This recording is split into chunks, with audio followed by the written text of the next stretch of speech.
فأنا ناصح لإخواني بالصدع بالحق تبيض وجوههم. السكوت في مسألة الحزبية يضرها، فاصدع بما تؤمر وأعرض عن المشركين.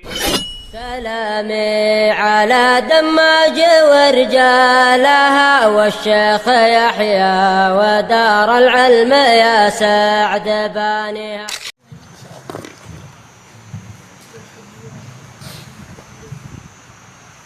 Bismillahirrahmanirrahim. Alhamdulillahirabbil alamin.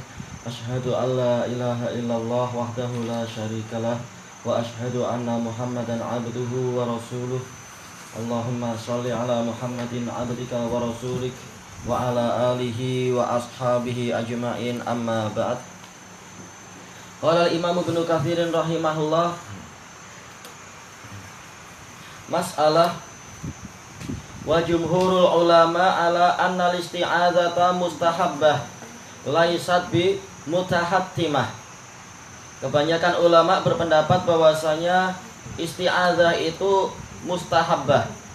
Mohon perlindungan itu mustahab, tidak sampai wajib, yang mana ya'samu tarikuha, yang mana orang yang meninggalkan itu menjadi berdosa.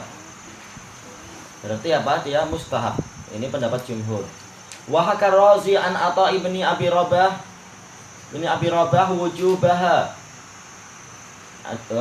fi shalah.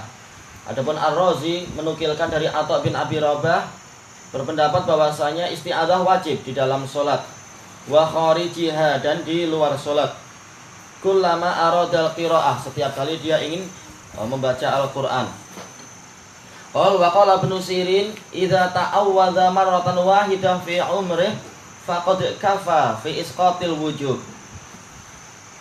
Menukilkan juga dari Ibnu Sirin bahwasanya kalau orang ini telah ta'awwad, sudah memohon perlindungan sekali saja dalam seumur hidup, maka ini sudah cukup di dalam apa? Menggugurkan kewajiban.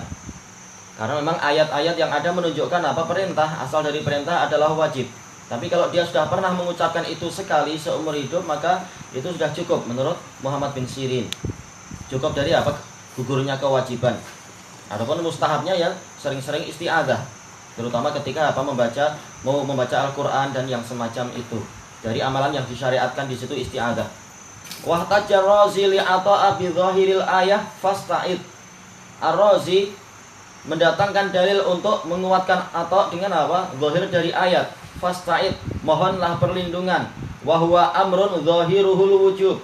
Dia adalah perintah yang mana zahirnya itu kewajiban. Wa bimuwadzabati an-nabiy sallallahu alaihi wasallam alaiha, dan berdalilkan juga dengan apa? Yaitu ketekunan Nabi sallallahu alaihi wasallam untuk isti'adzah.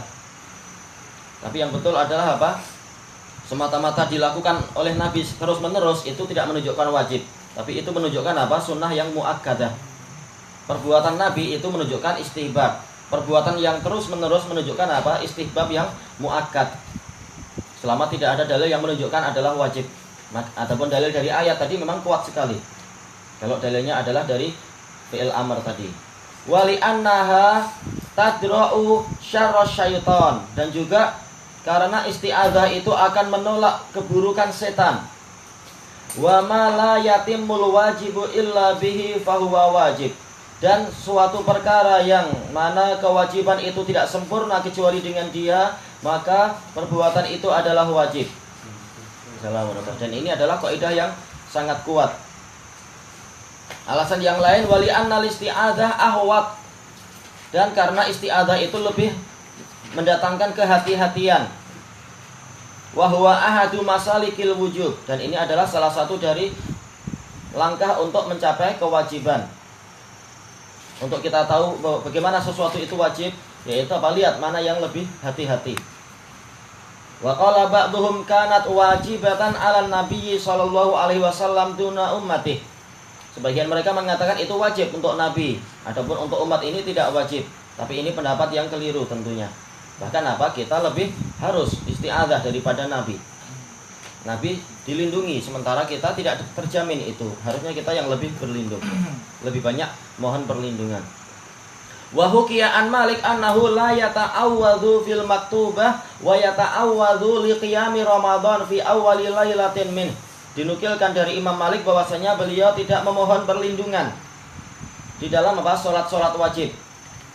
Tapi beliau memohon perlindungan ketika qiyamul Ramadan di awal malam. Memang ini khilaf tentang masalah ini. Adapun yang dirojihkan Syekh Yahya kalau di dalam salat hukumnya adalah wajib isti'adzah, tapi cukup sekali. Ini yang pernah didapatkan. Wallahu alam kalau setelah itu beliau punya pendapat yang lain. Masalah wa qala Syafi'i fil imla yajharu bi ta'awud wa in asarra fala yadur. Asy-Syafi'i di dalam imla beliau mengatakan yaitu disunahkan untuk mengeraskan ta'awud. Tapi kalau dia membacanya dengan pelan-pelan maka dengan perlahan-lahan maka ini tidak membahayakan. Wa qala fil di dalam kitab al bit takhyir, yaitu beliau memberikan pilihan, boleh ini, boleh yang itu. Li'annahu, alasannya Asarra ibnu Umar wa jahara Abu Hurairah. Ibnu Umar isti'adzahnya dengan perlahan-lahan, sementara Abu Hurairah dengan suara keras. Waqtalafa qaulu Syafi'i fi ma ada rak'atal ula. Pendapat Syafi'i berselisih, yaitu berbeza-beza di dalam rakaat-rakaat yang selain rakaat yang pertama. Hal yustahabbu ta'awudhu fiha, apakah disunahkan untuk ta'awud juga pada rakaat kedua, ketiga sebelum membaca qiraah atau tidak? Ala qaulain, ada dua pendapat. Wa rajjaha adamal istihbab, beliau merajihkan ini tidak mustahab. Wallahu a'lam. Adapun kalau Syekhuna Yahya dulu beliau merajihkan tiap kali bangkit ke rakaat yang berikutnya beliau merajihkan isti'adzah karena memulai surat lagi, memulai membaca surat Al-Qur'an. Alasannya kenapa tidak merasa cukup dengan rakaat yang pertama? Karena sudah diselingi dengan zikir ini, zikir itu, gerakan ini, gerakan itu. Nah, rakaat yang kedua itu istilahnya adalah istinaful qiraah, yaitu memperbaharui qiraah, maka berarti ada terkena ayat lagi, yaitu setiap kali membaca Al-Qur'an maka isti'adzahlah engkau. Wajib gitu. Tidak, insya Allah yang beliau tidak sampai mengatakan wajib, tapi disunnahkan. Memang ini khilaf tentang masalah ini. Cuma yang pertama je wajib. Ya, yang pertama yang beliau wajibkan. Ana lupa kalau tidak salah ada perbedaan untuk yang masalah itu dulu. Kalau tidak salah Syekh Muhammad bin Hizam merajihkan, kalau nggak salah cuma ana lupa. Yaitu tidak perlu, karena yang tadi sudah perlu dirujuk lagi pendapat beliau lupa ana. Atau alam ya, tapi harus diingat lagi. Sepertinya anak terbalik, kalau Syekh Muhammad bin Hizam setiap rakaat, tapi kalau Syekh Yahya cukup sekali aja. Karena karena selingan-selingan itu semuanya adalah zikir, kalau nggak salah gitu. Tapi ini perlu diingat kembali. Baik. Fa idza qala al-musta'id a'udzu billahi minasyaitonir rajim, apabila orang yang isti'adzah itu mengucapkan a'udzubillahi minasyaitonir rajim, kafa dzalika 'inda Syafi'i. Yang seperti itu cukup menurut Imam Syafi'i wa Abi Hanifah. Wa zada ba'dhum a'udzubillahi samii'il alim. Wa qala akharun bal yaqul a'udzubillahi minasyaitonir rajim. Innallaha huwas samii'ul alim. Yaitu tambahan-tambahan ini. Qala Tsauri wal Auza'i, disebutkan oleh Ats-Tsauri dan Al-Auza'i. Wa hukiya an ba'dihim annahu yaqul asta'idzu billahi minasyaitonir rajim. Sebagian dari mereka dinukilkan dari sebagian ulama bahwasanya pendapatnya adalah asta'idzu billah minasyaitonir rajim. Bukan a'udzu tapi asta'idzu, yaitu ada permohonan. Bukan saya berlindung tapi saya memohon perlindungan. Limutabaqati amril ayah, berdasarkan untuk agar sesuai dengan perintah dari ayat. Baik. Wali hadis Dhahhak ibni Abbas al-madhkur, dan itu telah kita lewati, yaitu sanadnya munqati. Wal ahadits shahihah kama taqaddam aula bil ittiba' min hadza. Hadis-hadis yang sahihah sebagaimana telah berlalu itu lebih utama untuk diikuti daripada pendapat-pendapat ini tadi. Karena jelas Nabi SAW yang lebih tahu prakteknya. Nah, beliau mempraktekkan apa? A'udzubillahi minasyaitonirrajim. Masalah summal isti'adzatu fis shalah innama hiya litilawah. Isti'adzah di dalam salat itu hanyalah untuk tilawah, pembacaan Quran. Wa huwa qaulu Abi Hanifah wa Muhammad. Bentar coba kita kalau bukan dengan cepat. Macam ni juga. Ya jelas enggak nampak. Kalau tengah-tengah ada masalah yang macam ni, waktu ni yang tolong ambilkan Itu. Kalau beliau minta, anak ambilkan. Kalau enggak beliau minta, memang anak ambilkan. Memang tugas kita bukan nunggu beliau perintah, tapi tugas kita adalah tafatun, yaitu waspada setiap kata-kata apa kira-kira yang perlu dibantukan. Beliau jarang minta, tapi memang apa itu langsung otomatis apa dapat dari bawah terus. Memang tugasnya jangan nunggu beliau minta, tapi memang dari kita harus yang aktif.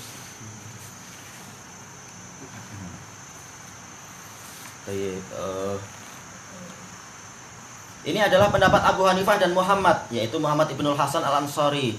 Wa qala Abu Yusuf, muridnya juga, balis sholah. Jadi isti'adzahnya itu adalah untuk sholat. Gangguan bukan hanya datang kepada qiraah, tapi juga kepada sholat itu sendiri. Dibuat kita jadi ingat ini, ingat itu, akhirnya lupa bagian sholatnya. Tentunya pendapat kedua ini yang lebih kuat. Fa'ala hadza yata'awwadzul ma'mum wa in kana la yaqra. Berdasarkan ini, maka sang makmum juga apa? Isti'adzah. Walaupun dia itu tidak membaca.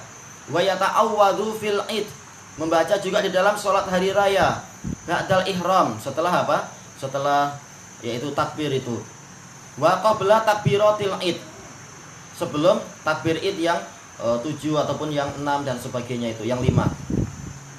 Baik, wal jumhur ba'daha qabla al-qiraah. Adapun jumhur adalah apa? Setelah takbir yang banyak itu, sebelum apa? Memulai qiraah. Dan itu yang dirajikan Syekh Yahya untuk masalah itunya, tempatnya. Baik. Kemudian kita lanjutkan masalah summal isti'adzatu fis shalah innama hiya litilawah. Isti'adzah di dalam salat itu hanyalah ini tadi sudah ya. Kemudian wa min lataifil isti'adzah annaha taharatun lil fam. Termasuk dari faedah yang lembut atau faedah yang mendalam, faedah latifah yaitu faedah yang halus. Dari isti'adzah adalah dia itu kesucian untuk mulut. Mimma kana yata'atahu minal lagwi warrafath. Kesucian mulut dari apa? Dari perbuatan-perbuatan yang dia lakukan berupa kesia-siaan atau rafath yaitu ucapan-ucapan keji. Wa tatyibun lah, dan untuk memperbaiki mulut. Wa huwa litilawati kalamillah, dan dia adalah untuk membaca kalamullah. Wa hiya isti'anatun billah, memohon bantuan, memohon pertolongan kepada Allah Ta'ala. Wa tirafun lahu bil qudrah, dan mengakui bahwasanya Allah itulah yang maha kuasa, yang maha mampu. Makanya kita mohonnya pada beliau, mohon perlindungan. Walil abdi bid-dha'fi wal ajaz, mengakui bahwasanya hamba ini hanyalah memiliki kelemahan dan sama ya, ajaz wal dha'af, kelemahan. An muqawamati hadzal aduwil mubinil batini. Hamba itu lemah untuk menghadapi musuh yang jelas dan tersembunyi ini. Tersembunyi tapi sekaligus dia itu jelas. Alladzi la yaqdiru ala man'ihi wa daf'ihi illallah. Yang mana tidak ada yang mampu untuk menolaknya dan tidak ada yang mampu untuk menghalanginya kecuali Allah. Alladzi khalaqah, yang memang Allah itulah yang menciptakan dia. Baik. Ini disebutkan oleh Syekhuna Muhammad bin Hizam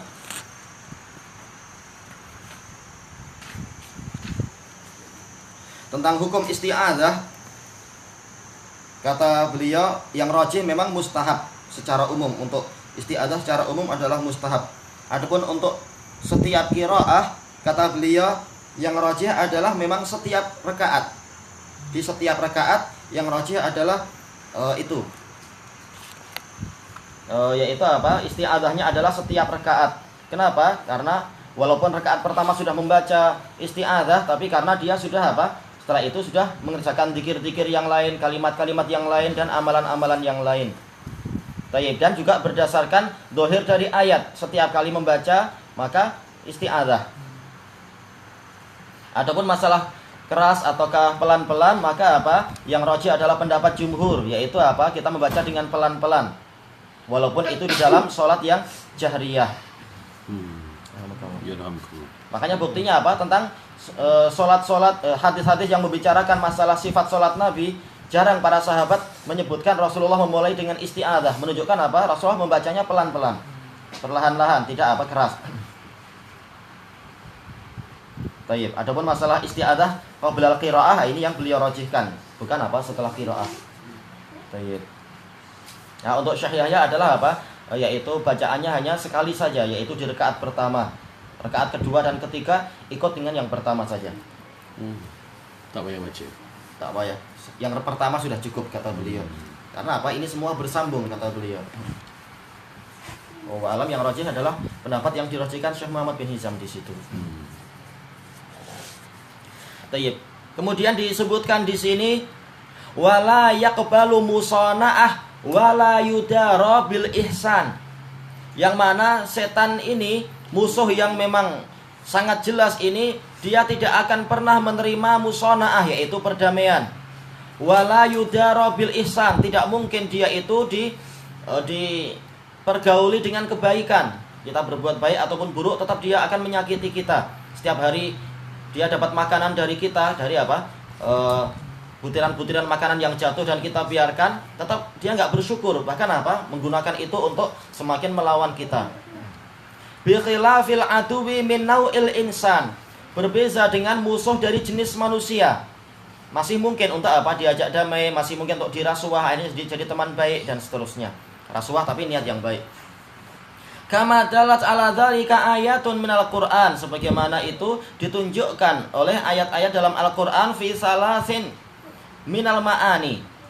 Jadi apa? Yaitu 3 ayat yang membahas makna itu, dan ini telah disebutkan oleh beliau di awal-awal pembahasan ini.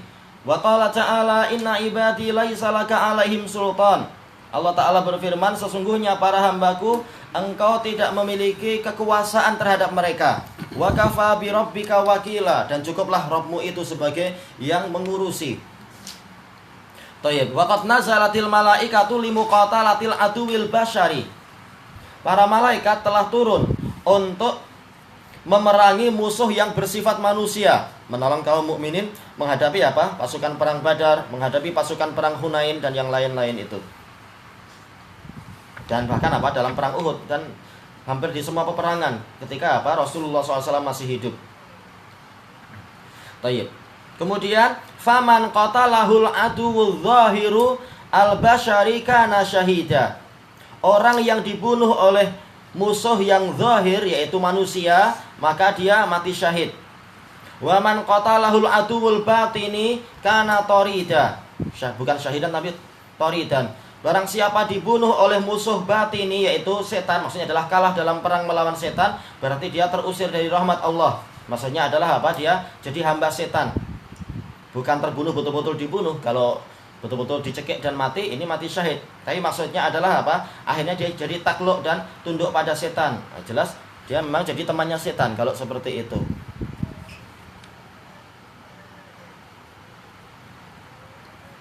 Tayyib. Wa man ghalabahul aduwwu dzahiri kana ma'jura.